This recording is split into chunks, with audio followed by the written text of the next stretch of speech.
कांग्रेस के संसद मैंबर मनीष तिवाड़ी ने नवजोत सिंह सिद्धू ते अज हमला बोलिया। दरअसल नवजोत सिंह सिद्धू ने पाकिस्तान नाल वपार करन दी वकालत की है, जिस तो बाद मनीष तिवाड़ी ने कहा कि भारत पाक संबंध बेहतर उदों तक नहीं हो सकते जदों तक पाकिस्तान भारत च अतिवादियों नूं भेजना बंद नहीं करता। उदों तक पाकिस्तान नाल वपार संबंधी कोई भी गलबात बेकार ते अर्थहीन है। दस दईए कि बीते दिन नवजोत सिंह सिद्धू ने प्रैस कॉन्फ्रेंस की सी ते कहा सी कि पाकिस्तान बार्डर बंद होने कारण हर कोई दुखी है। बार्डर खुलण नाल कई देशों के व्यापार के रस्ते खुल सकते हैं, इसलिए व्यापार नूं मदद भी मिल सकती है। उत्ते दूजे पासे मनीष तिवारी का कहना है कि पाकिस्तान हर रोज़ अजिहियां गतिविधियां नूं बढ़ावा दिंदा है जिस नाल भारत के फौजियां दीयां जानां चलियां जांदियां ने। उन्होंने कहा कि जदों तक ये अतवादी सरगर्मियां बंद नहीं हो जांदियां उदों तक पाकिस्तान वाल दोस्ती का हथ वधाउणा बेवकूफ़ी है। ब्यूरो रिपोर्ट वधेरे खबरां लई तुसीं देखदे रहो अजीत वैब टीवी। और मैनूं बड़ी खुशी हुई कि सेंट्रल गवर्नमेंट वालों 5 दिन पहला मैं एक बयान पढ़िया कि इत्थे स्कैनर आ रहे हैं और उन्हां स्कैनरां दे आण दा मतलब ये है कि ਜਿਹੜੇ 34 देश ने ਸਾਡੇ ਨਾਲ ਕਨੈਕਟਡ और ਇੱਥੇ ਅੱਜ 5 ਹੀ ਨੇ, ਉਹਨਾਂ ਦੇ ਨਾਲ ਵਪਾਰ ਦੀ ਇੱਕ ਭੂਮਿਕਾ ਬਣ ਰਹੀ ਹੈ। ਇੱਕ ਟ੍ਰੇਡ ਦੇ ਵਾਸਤੇ ਇੱਕ ਬੇਸ ਬਣਾਇਆ ਜਾ ਰਿਹਾ, ਉਹਦੀ ਸ਼ੁਰੂਆਤ ਹੈ ICP। ਇਹ ਵੈਲਕਮ ਸਟੈਪ ਹੈ। मैं ਜਦੋਂ ਦਾ ਅੰਮ੍ਰਿਤਸਰ ਆਇਆ मेरा सब तो ਵੱਡਾ ਸੁਪਨਾ है और मैनू पता है कि बगैर मेहनत कोई शॉर्टकट नहीं है, लेकिन ये मेरा शॉर्टकट है क्योंकि ये साडे पूर्वजां साडे पुरखियां दा tried and tested silken route है। जिथों सानू बरकत आउंदी सी उस सिल्कन रूट के उत्ते ताले लाते इन्हां ने। मैं ये नहीं कहता कि बंदा चौकस ना रहे, मैं ना किते ऐसी टैरिटरी दे विच इनक्रोच करना चाहना जिहड़ी देश की सिक्योरिटी दे नाल जुड़ी हुई है। लेकिन मैं ये भी कहना कि जदों वर्ल्ड वॉर हुई 1942 च ते पूरा यूरोप उस अग दे विच जलदा सी, सुलगदा सी। France was erased to the ground. Germany ने करीब करीब सारा यूरोप, स्विट्जरलैंड ले लो, हंगरी ले लो, सारे देश मैं कहना जमीन ते लाते सी। मुसोलिनी एक्सिस पावर्स अड सीगियां ते 3 देश जापान, जर्मनी ते इटली अड सी ते तबाह हो गया सी सारा यूरोप। ते जदों वर्ल्ड वॉर मुकी ते उन्हां सोचा कि हुण ये रिवाइवल किदां होनी है। विद इन ईयर्स एक वीजे के उत्ते सारे बॉर्डर खोल दिते गए। 200 साल का विकास 10 सालों होया। अगर कोई इंग्लैंड चो एंट्री लेंदा सी और इंग्लैंड एंड फ्रांस पूरे एन आपस दे विच भिड़दे सी, लेकिन जदों बॉर्डर की गल आती है, ट्रेड की गल आती है, तजारत की गल आती है, man to man, people to people contact की गल आती है। देखो 50,000 बंदा होके गया इत्थे, 50,000 बंदा अज इत्थे होके गया। श्री अमृतसर साहब करीब करीब 1 लाख बंदा दरबार साहब आउंदा। जे उन्हां चों 50,000 इत्थे रोक दिओ, इत्थे ठहर जाण ते इकोनॉमी नूं किसी चीज़ की लोड़ ही है नहीं।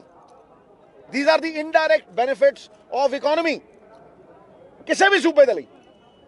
सो ये सचदेवा साहब नूं मैं बहुत बहुत मुबारक दिना कि विदाउट फेल सरकार वालों ये हर साल पाईटैक्स का मेला लगता है।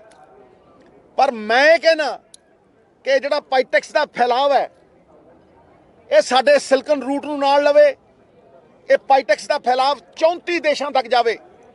क्यों श्री अमृतसर साहब पंजाब और लागे लाने दे एरिए का जिहड़ा समान है वो 2100 किलोमीटर दुबई तो होके जाके अडानी दे पोर्ट ते खड़े मुद्रा ते वो 20 किलोमीटर क्यों ना जावे ते उधरों समान 20 किलोमीटर इधर क्यों ना आवे? की दिक्कत है, की परेशानी है? एक पंथ 2 काज नहीं, एक पंथ 100 काज। बाबे नानक दा जिहड़ा कॉरिडोर है उसे करके मैं कहना कि वो साडे ते सब तो वड्डी बख्शिश है। 67,000 बंदा जाया, कोई एक अनटूवर्डली इंसीडेंट होया तो दसो। ਜੇ ਸਾਰਿਆਂ ਪਾਸੋਂ ਖੈਰ ਮਕਦਮ ਨਾ ਹੁੰਦਾ ਹੋਵੇ ਤਾਂ ਮੈਨੂੰ ਦੱਸੋ। ਉਹ ਬੈਂਚਮਾਰਕ ਹੈ ਕਿ ਭਾਈ ਤਜਾਰਤ ਹੋਣੀ ਚਾਹੀਦੀ ਹੈ। ਜੇ ਕੰਧਾਂ ਕੱਢਣੀਆਂ, ਤਾਰਾਂ ਕੱਢਣੀਆਂ, ਅੰਨੀਆਂ ਨਾ ਹੋਣ, ਬੂਹੇ ਬਾਰੀਆਂ ਵੀ ਹੋਣ, ਤੇ ਬੂਹੇ ਬਾਰੀਆਂ ਚੋਂ ਲੰਘ ਆਵੇ ਦੋਸਤੀ ਤੇ ਪਿਆਰ, ਤੇ ਸਾਡਾ ਵੱਧਦਾ ਰਵੇ ਯਾਰੋ ਵਣਜ ਵਪਾਰ। ਇਹ ਨਹੀਂ ਨਹੀਂ ਯਾਰ, ਤੂੰ ਦੇਖ ਹੁਣ, ਤੂੰ TRP ਨਾ ਕੱਢ ਮਿੱਤਰਾ, ਮੇਰੀ ਗੱਲ ਨੂੰ ਸੁਣ। ਮੈਂ ਸਮਝਦਾ, ਦੇਖੋ ਮੈਂ ਅੱਜ ਪਹਿਲੀ ਸਟਾਰਟ ਹੀ ਇੱਥੋਂ ਕੀਤਾ ਕਿ ਜਿਹੜੇ ਸਕੈਨਰਸ ਨੇ, ਉਹ ਸਕੈਨਰਸ ਉੱਥੋਂ ਇੱਕ ਨਿਊਜ਼ ਆਈ ਹੈ ਕਿ ਉਹ ਸਕੈਨਰ ਸ਼ੁਰੂ ਹੋਣ ਵਾਲੇ। That's a welcome step, that's what I said. ਮੈਂ ਇਹ ਕਹਿਣਾ ਕਿ ਅਗਰ ਤੁਸੀਂ ਪੰਜਾਬ ਦੀ ਕਣਕ ਰੱਖਦੇ ਹੋ ਇੱਥੇ, and listen to this very carefully, Punjab ਦੀ ਕਣਕ ਦੀ MSP ਕਿਸਾਨ ਦੀ ਇਹਨਾਂ ਨੇ 30 ਸਾਲਾਂ ਦੇ ਵਿੱਚ 1300 ਰੁਪਏ ਵਧਾਈ ਹੈ। ਕਿੰਨੀ? 30 ਸਾਲਾਂ 'ਚ। ਤੇ ਡੀਜ਼ਲ ਵਧਿਆ 25 ਗੁਣਾ, ਤੇ MSP ਵਧੀ 5 ਗੁਣਾ। ਉਦੋਂ 330 ਰੁਪਏ ਸੀ ਤੇ ਅੱਜ 1700 ਹੈ। ਡੀਜ਼ਲ ਉਦੋਂ 5 ਰੁਪਏ ਸੀ ਤੇ ਅੱਜ 100 ਹੈ। 25 ਗੁਣਾ ਵਧਿਆ। ਕਾਸਟ ਆਫ ਪ੍ਰੋਡਕਸ਼ਨ 25 ਗੁਣਾ ਵਧੀ। ਮੈਂ ਕਹਿੰਦਾ ਮੈਂ ਤੁਹਾਨੂੰ ਇੱਕ ਦਿਨ ਦੇ ਵਿੱਚ 1700 ਦੀ ਕਣਕ ਜਿਹੜੀ ਹੈਗੀ ਆ ਉਹ 3000 'ਚ ਵੇਚ ਦੇਣਾ। 3000 'ਚ 3200 ਦੀ ਬਾਸਮਤੀ 7000 'ਚ। ਇਹ ਤੋਂ ਵੱਡੀ ਮਾਰਕੀਟ ਤਾਂ ਦੱਸੋ ਮੈਨੂੰ ਯਾਰ, ਵੀ ਇੱਕ ਦਿਨ ਦੇ ਵਿੱਚ 3200 ਤੋਂ 7000। ਮਟਰ 25 ਰੁਪਏ, ਮਟਰ 25 ਰੁਪਏ। ਉਧਰ ਕਦੇ ਟੁੱਟਿਆ ਨਹੀਂ, ਇੱਧਰ 5 ਰੁਪਏ ਕਿਲੋ। ਅਦਰਕ ਇੱਥੇ 22 ਰੁਪਏ ਕਿਲੋ, ਉਧਰ 150। ਸੋਚੋ ਤਾਂ ਸਹੀ। ਮੈਂ ਉਦੋਂ ਵੀ ਵੈਲਕਮ ਕੀਤਾ ਸੀਗਾ ਜਦੋਂ ਵਾਜਪਾਈ ਸਾਹਿਬ ਇੱਥੇ ਆਏ ਸੀ ਤੇ ਉਹਨਾਂ ਨੇ ਉਹ ਅਮਨ ਅਮਾਨ ਦੀ ਬੱਸ ਚਲਾਈ ਸੀ। ਉਹ ਕੀ ਸੀ? ਉਹੀ ਸੀ। ਤੇ ਹੁਣ ਐਗਜ਼ੀਬਿਸ਼ਨ ਸੈਂਟਰ ਹੋਣਾ ਚਾਹੀਦਾ। ਮੈਂ ਜਾਣਾ ਸਿੰਗਾਪੁਰ, ਔਰ ਇੱਥੇ ਇਹ ਥਾਂ ਖਾਲੀ ਪਈ ਆ। ਮੈਂ ਕਹਿੰਦਾ ਜਿੰਨੀ ਮਰਜ਼ੀ ਹੋਵੇ, ਇਹ ਅਸਲ ਲੋਕਾਂ ਦੀਆਂ ਜ਼ਿੰਦਗੀਆਂ ਬਦਲਣ ਦਾ ਤਰੀਕਾ ਹੈ ਕਿ ਭਾਈ ਜਿਹੜਾ ਸ਼ਰਾਰਤੀ ਐਲੀਮੈਂਟ ਹੈ ਉਹ ਤੇ ਪੋਰਸ ਬਾਰਡਰ ਹੈ, ਉੱਥੋਂ ਆਉਂਦਾ ਹੀ ਆਉਂਦਾ, ਉਹਨੂੰ ਕਿਹਨੇ ਰੋਕਣਾ ਹੈ। ਲੇਕਿਨ ਜਿਹੜਾ ਪਾਸਪੋਰਟ ਹੋਲਡਰ ਹੈ ਉਹਨੂੰ ਭਾਵੇਂ ਤੁਸੀਂ ਹੁਸੈਨੀ ਵਾਲਾ ਤੋਂ, ਭਾਵੇਂ ਬੰਗਲਾਦੇਸ਼ ਬਾਰਡਰ ਤੋਂ, ਬੰਗਲਾਦੇਸ਼ ਤੋਂ ਲੈ ਕੇ ਕੱਚ ਪeninsula ਤੱਕ ਬਾਰਡਰ ਖੁੱਲ੍ਹਣੇ ਚਾਹੀਦੇ ਆ। ਬਰਕਤ ਹੀ ਬਰਕਤ ਹੈ। ਮੈਂ ਕਹਿੰਦਾ ਲੋਕਾਂ ਦੀਆਂ ਜ਼ਿੰਦਗੀਆਂ ਬਦਲ ਜਾਣਗੀਆਂ, ਖੁਸ਼ਹਾਲੀ ਆਜੂ। ਇਹ ਪ੍ਰਮਾਣ ਹੈ, ਇਹ ਪਾਈਟੈਕਸ ਦਾ ਮੇਲਾ ਪ੍ਰਮਾਣ ਹੈ ਇਸ ਗੱਲ ਦਾ ਵੀ ਇਹ ਟ੍ਰੇਲਰ ਵੀ ਨਹੀਂ, ਇਹ ਤੇ 5 ਮੁਲਕ ਨੇ। ਤੁਸੀਂ ਇੰਨੀ ਤਰੱਕੀ ਕਰ ਸਕਦੇ ਹੋ। 6 ਮਹੀਨਿਆਂ 'ਚ ਮੇਰਾ ਦਾਅਵਾ ਹੈ, ਮੈਂ ਉਦੋਂ ਦਾ ਕਰਦਾ, ਅੱਜ ਦਾ ਨਹੀਂ ਕਰਦਾ। 6 ਮਹੀਨਿਆਂ 'ਚ ਮੇਰਾ ਦਾਅਵਾ ਹੈ 60 ਸਾਲ ਦੀ ਤਰੱਕੀ ਕਰੂਗਾ ਪੰਜਾਬ ਔਰ ਹਿੰਦੁਸਤਾਨ ਵੀ। ਔਰ ਮਤਲਬ win win situation for all. ਭਾਈ ਤੁਸੀਂ ਕਰਾਚੀ ਬੰਬੇ ਖੁੱਲਾ, ਤੁਸੀਂ ਕਰਾਚੀ ਬੰਬੇ ਖੁੱਲਾ ਰੱਖਿਆ, ਤੇ ਫਿਰ ਅੰਮ੍ਰਿਤਸਰ ਲਾਹੌਰ ਕਿਉਂ ਨਹੀਂ? ਇਹ ਕੀ ਹੈ ਭਾਈ? ਸਿੱਧੂ ਸਾਹਿਬ ਰੋਕਦਾ ਕੌਣ ਹੈ ਫਿਰ? ਭਾਈ ਰੋਕਦਾ ਕੌਣ ਹੈ? ਇਹ ਤੇ ਤੁਸੀਂ ਸਵਾਲ ਪੁੱਛੋ ਨਾ। ਮੈਂ ਤੇ ਹਮੇਸ਼ਾ ਹੀ, ਮੈਂ ਤੇ ਉਧਰ ਜਾ ਕੇ ਵੀ ਕਿਹਾ ਸੀ। ਮੈਂ ਤਾਂ ਨਹੀਂ ਕਦੇ ਕਿਹਾ, ਮੈਂ ਤਾਂ ਕਿਹਾ ਪਹਿਲੇ ਦਿਨ ਦਾ ਕਹਿਣਾ। ਮੇਰਾ ਸਵਾਲ ਹੈ ਤੁਹਾਡੇ ਵਿਜ਼ਨ ਨੂੰ ਕੌਣ ਰੋਕ ਰਿਹਾ? ਦੇਖੋ ਜੀ, ਤੁਸੀਂ ਆਪਣੀ TRP ਨਾ ਬਣਾਓ। ਮੇਰਾ ਸਵਾਲ ਮੈਂ ਨਿਆਣਾ ਨਹੀਂ ਆ, ਸਿਆਣਾ। ਵੇਖੋ ਅੱਜ ਦੀ ਗੱਲ ਹੈ ਕਿ ਉਹ ਵੀ ਅੱਜ ਉਹ ਵੀ ਕਹਿ ਰਹੇ ਨੇ ਵੀ ਇਹ ਖੁੱਲਣਾ ਚਾਹੀਦਾ। ਠੀਕ ਹੈ, ਹੁਣ ਕੋਰੀਡੋਰ ਜਿਹੜਾ ਸੀਗਾ ਇੰਨੀ ਦੇਰ ਬਾਅਦ ਕਿਉਂ ਖੁੱਲਿਆ? ਮੈਂ ਤੈਨੂੰ ਸਵਾਲ ਕਰ ਦੂੰ, ਦੱਸ ਮਿੱਤਰਾ। ਉਹੀ ਤਰ੍ਹਾਂ ਜਵਾਬ ਹੈ ਨਾ, ਕਿਸੇ ਨੇ ਨਹੀਂ ਖੁਲਵਾਇਆ, ਬਾਬੇ ਦੀ ਮਿਹਰ ਨੇ ਖੁਲਵਾਇਆ। ਹੁਣ ਇੱਥੇ ਮੇਰ ਕਦੋਂ ਹੋਏਗੀ? ਵੇਖੋ ਇਹ ਕੁਛ ਮਿਹਰ ਹੋਈ ਪਈ ਹੈ, 5 ਦੇਸ਼ ਆਏ ਪਏ ਹੈ, ਇਹ ਮਿਹਰ ਹੀ ਹੈ। ਇੱਥੇ ਐਵੇਂ ਥੋੜਾ ਨਾ ਐਡਾ ਵੱਡਾ ਪ੍ਰੈਸ ਜਰਨਲਿਸਟ ਫਿਰਦਾ ਠਿੱਚ ਕਰਦਾ ਆਇਆ ਨਾ ਇੱਥੇ, ਤੇ ਇੱਥੇ ਲੋਕ ਫਿਰਦੇ ਆ ਨਾ। ਇਸੇ ਕਰਕੇ ਇਹ ਗਹਿਮਾ ਗਹਿਮੀ, ਇਹ ਪੀਪਲ ਟੂ ਪੀਪਲ ਕੰਟੈਕਟ, ਇਹ ਤਜਾਰਤ, ਇਹ ਮੁਨਾਫੇ, ਇਹ ਇਕਨੋਮਿਕ ਬੈਨੀਫਿਟ ਸਾਨੂੰ ਬਦਲ ਦੂ। ਮੈਂ ਤੁਹਾਨੂੰ ਦੱਸਦਾ, ਦੀ scope of Indo-Pak trade and these 34 countries is $37 billion US dollars. 275,000 crore ਰੁਪਈਆ। ਇਹਨੂੰ ਧਿਆਨ ਨਾਲ ਸੁਣਿਓ, ਤੁਹਾਨੂੰ ਉੱਤਰ ਸਾਰੇ ਮਿਲ ਜਾਣੇ। 275,000 ਕਰੋੜ ਰੁਪਈਆ ਸਕੋਪ ਹੈ। It is called 37 billion US dollar. 1 billion 100 crore ਦਾ ਹੁੰਦਾ, ਸਮਝਦੇ ਹੋ? ਤੇ ਸਾਨੂੰ ਅਸੀਂ ਸਿਰਫ 3 ਬਿਲੀਅਨ US ਡਾਲਰ ਦਾ ਵਪਾਰ ਕਰ ਰਹੇ ਹਾਂ। Not even 5%। 5% ਵੀ ਉਸ ਪੋਟੈਂਸ਼ੀਅਲ ਨੂੰ ਅਸੀਂ ਯੂਜ਼ ਨਹੀਂ ਕੀਤਾ। ਤੇ 4,000 ਕਰੋੜ ਰੁਪਏ ਦਾ ਪਿਛਲੇ 34 ਮਹੀਨਿਆਂ 'ਚ ਨੁਕਸਾਨ ਹੋ ਚੁੱਕਿਆ ਪੰਜਾਬ ਨੂੰ, ਤੇ 15,000 ਜੌਬਸ ਹੈਵ ਬੀਨ ਲੋਸਟ। ਇਸ ਇਸ ਇਲੈਕਸ਼ਨ ਦਾ ਵੀ ਜੇ ਲਾਅ ਐਂਡ ਆਰਡਰ ਨੂੰ ਛੱਡ ਦਈਏ ਸਭ ਤੋਂ ਵੱਡਾ ਮੁੱਦਾ ਇੰਪਲੋਇਮੈਂਟ ਹੋਣਾ ਹੈ ਰਹੇਗਾ। ਔਰ ਮੈਂ ਤੁਹਾਨੂੰ ਗਾਰੰਟੀ ਦਿੰਦਾ ਕਿ within a short span of time we will give you a vision. All men have eyes, few have the vision. ਇੱਥੇ ਤੇ ਕੰਮ ਨੂੰ ਵਧਾਉਣ ਦੀ ਬਜਾਏ ਲਕੀਰਾਂ ਲੰਬੀਆਂ ਕਰਨ ਦੀ ਬਜਾਏ ਦੂਜੇ ਦੀ ਮਟਾਉਣ ਦੀ ਕੋਸ਼ਿਸ਼ ਕਰਦੇ ਆ।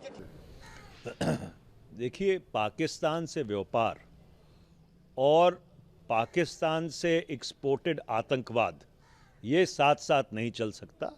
जब तक पाकिस्तान भारत में आतंकवादी भेजना बंद नहीं करता, ड्रोन के माध्यम से नशीले पदार्थ और हथियार भेजना बंद नहीं करता, पाकिस्तान से ट्रेड की बात करना बिल्कुल ही बेबुनियाद, बेतुकी और फजूल बात है। संयुक्त किसान मोर्चा ने केंद्र से बात के लिए 5 सदस्यीय कमेटी गठन की है। आपको क्या लगता है कि कब तक इस मसले का हल होता है? क्योंकि पूर्व सीएम कैप्टन मंत्री को जोर लगा रहे हैं, पूरा ये भी बात कर रहे हैं। देखिए, ऐसा है कि मैंने लोकसभा में 2 मांगें उठाई थी। सबसे पहले तो जो किसान इस आंदोलन में शहीद हुए हैं उनके परिवारों को 5-5 करोड़ रुपया मुआवजा और एक सरकारी नौकरी केंद्र सरकार को देनी चाहिए। और दूसरा, न्यूनतम समर्थन मूल्य को लेकर एक देशव्यापी कानून बनना चाहिए। और ये बेहतर रहेगा कि सरकार, संसद का सत्र चल रहा है, जितनी जल्द से जल्द इस मांग को मान ले। ਪੜ੍ਹਾਈ 'ਚ ਦਿਲ ਲੱਗਦਾ ਸੀ, ਨੰਬਰ ਚੰਗੇ ਆਉਂਦੇ ਸੀ, ਐਸੀ ਖੋਟੀ ਦੀ ਪ੍ਰੀ ਮੈਟ੍ਰਿਕ ਸਕਾਲਰਸ਼ਿਪ ਜੋ ਮਿਲਦੀ ਸੀ। ਬਾਪੂ ਮਜ਼ਦੂਰੀ ਕਰਦਾ, ਬੇਬੇ ਨੂੰ ਮਸਾਂ ਹੀ ਘਰਾਂ 'ਚ ਕੰਮ ਮਿਲਦਾ, ਪਰ ਮੈਂ ਖੁਸ਼ ਸੀ। 10ਵੀਂ 'ਚ ਸਾਈਕਲ ਮਿਲੂਗੀ ਤੇ ਪੋਸਟ ਮੈਟ੍ਰਿਕ ਐਸੀ ਵਜ਼ੀਫਾ ਵੀ। ਲੰਬੜਦਾਰਾਂ ਦੀ ਰਾਣੋ ਵਾਂਗ ਇੰਜੀਨੀਅਰ ਬਣਾਂਗੀ। पर सुपने सुपने ही रह गए। स्कॉलरशिप बंद हो गई, स्कूल छुट गया, साइकिल मिली कोई ना ते फीस है नहीं। हुण मां नाल घरां च काम करन जानी आ दिता मैनू इस सरकार ने। हुण नहीं, मैं कह दिता बापू बेबे नू ऐतकी सबक सिखाउणा है। वोट पाउणी उन्हां नू जेड़े समझण साडे दर्दां नू।